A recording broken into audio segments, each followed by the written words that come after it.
میں لاہور پنجاب سے خیبر پختونخوا کی طرف نکلا تو میرے ذہن میں کچھ شکوک و شبہات تھے. کچھ ایسی باتیں سنی ہوئی تھی کہ جی پہاڑی سا علاقہ ہے, تھوڑے خشک لوگ ملیں گے.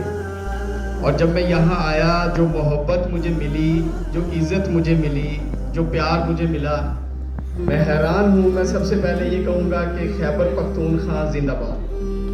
بہت کم جگہ پہ اتنی محبت. میں ابھی تھوڑی دیر پہلے یہ بات کر رہا تھا اپنے پرنسپل صاحبان سے کہ جی میں کسی بھی کیمپس میں اوپننگ سیرمنی میں جاتا ہوں یا پھر جب کبھی کوئی اینول رزلٹ ہو, لیکن آپ سے مجھے اتنی محبت ملی ہے کہ میرا دل کرتا ہے کہ میں سال میں 3 دفعہ اس ایریا پہ آؤں, کہ اس ایریا کے لوگ انسان کی اور مہمان کی عزت اس طرح کرتے ہیں کہ بندہ واپس جائے گا تو بڑا جگرا لے کے جائے گا کہ میں یہاں سے جاؤں کیسے. اتنا پیار مجھے اور پاکستان کے کس کونے سے ملے گا جتنا پیار مجھے یہاں سے ملا. اسکول بنتے رہتے ہیں, تعلیم چلتی رہتی ہے.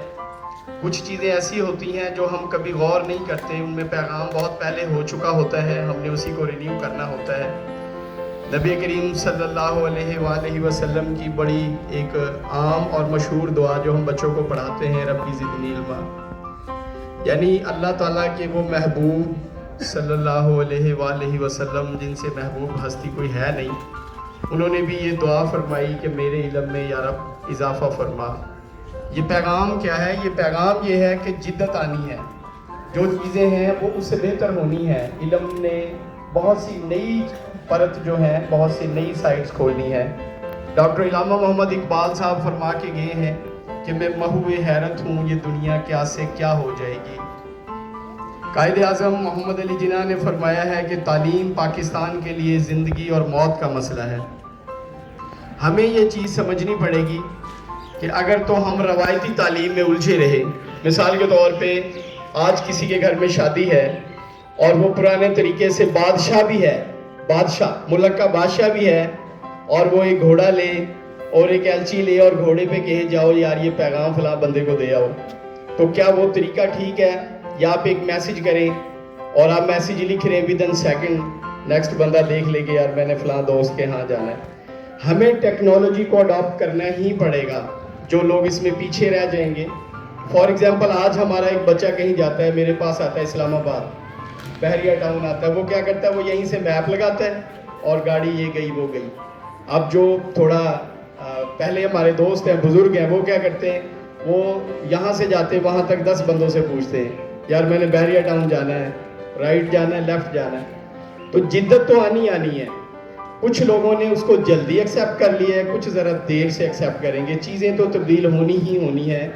نئی سے نئی چیز سائنس میں بھی آنی ہے اور ہماری عام زندگی میں بھی آنی ہے. مجھے خوشی اس بات کی ہے کہ اس ایریے میں جہاں پہ نارمل ایجوکیشن دی جا رہی تھی, وہاں پہ آپ نے ہمیں خدمت کا موقع دیا ہے. اگر کہیں پہ euro kids international school system on ہوتا ہے تو وہاں پہ بہت سی نئی چیزیں آٹومیٹکلی آپ کے سامنے آ جاتی ہیں.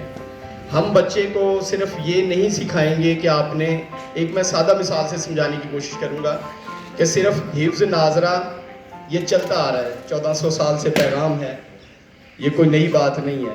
لیکن ہم نے یہ دیکھنا ہے کہ ہم صرف اپنی مارکیٹنگ نہ کریں, ہم بچے کو یہ بھی بتائیں کہ بیٹا اگر آپ نماز تو پڑھتے ہیں اور اپنے ابو کی بات نہیں مانتے تو آپ بڑے نقصان میں جا رہے ہیں. وہ فرض تو آپ کو بتائے جا رہے ہیں کہ روزے رکھنے ہیں, نماز پڑھنی ہے, یہ فرض نہیں بتایا جا رہا کہ ابو کی جوتی سر پہ بھی رکھ لو گے تو کمال ہی ہوگا.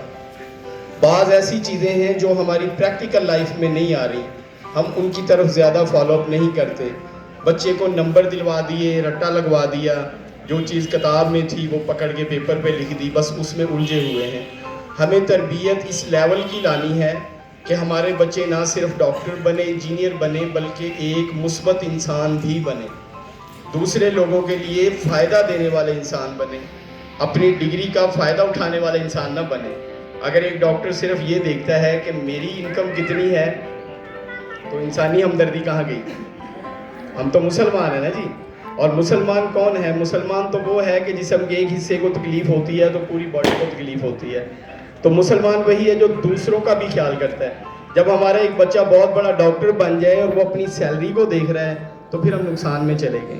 اگر وہ انسانیت کو دیکھ رہا ہے کہ میرے پاس ایک بزرگ آیا ہے, ایک بہن آئی ہے, ایک ماں آئی ہے, بیٹی آئی ہے, تو اگر اس کے پاس پیسے بھی نہیں ہیں تو میرا کچھ فرض مسلمان ہونے کے ناطے بھی بنتا ہے. تو as a teacher, as a استاد, ہمارا یہ فرض بنتا ہے کہ ہم پریکٹیکل لائف کو ٹھیک کرنے کی کوشش کریں, جو روٹین کے ورک ہیں ان کو ٹھیک کرنے کی کوشش کریں. تو انشاءاللہ تعالی ہم حفظ و ناظرہ کو تو لے کے چلیں گے, نئی چیزوں کو بھی لے کے چلیں گے, اے آئی learning, Meta A I, chat G P T, جتنی بھی نئی جدت آ رہی ہے, ہمارا نعرہ ہی یہ ہے ایجوکیشن تھرو ٹیکنالوجی. یعنی جس چیز کو سیکھنے کے لیے, جیسے میں نے ابھی بتایا ہے کہ اگر یہاں سے 1 کلومیٹر دور بھی پیغام دینا ہو اور ہم پرانے روایتی طریقے سے گھوڑے پہ بھی بندہ بھیجیں تو وہ 30 منٹ لے گا, جبکہ ہم ایک میسیج بھیجیں تو 30 سیکنڈ بھی نہیں لگیں گے. تو جب آپ ٹیکنالوجی کو مان لیتے ہیں, ایکسیپٹ کر لیتے ہیں, تو آپ کی سپیڈ کئی ہزار گنا بڑھ جاتی ہے. فی الحال میرا اتنا ہی پیغام ہے, انشاءاللہ ملاقات رہے گی. اور لاسٹ میں پھر یہی کہوں گا کہ خیبر پختونخوا سے جو محبت مجھے ملی ہے اس کے لیے میں آپ کا تہہ دل سے شکریہ ادا کرتا ہوں. Thank you so much. Thank you there زیادہ مولانا. اے بادِ صبا سن لے تو ذرا مہمان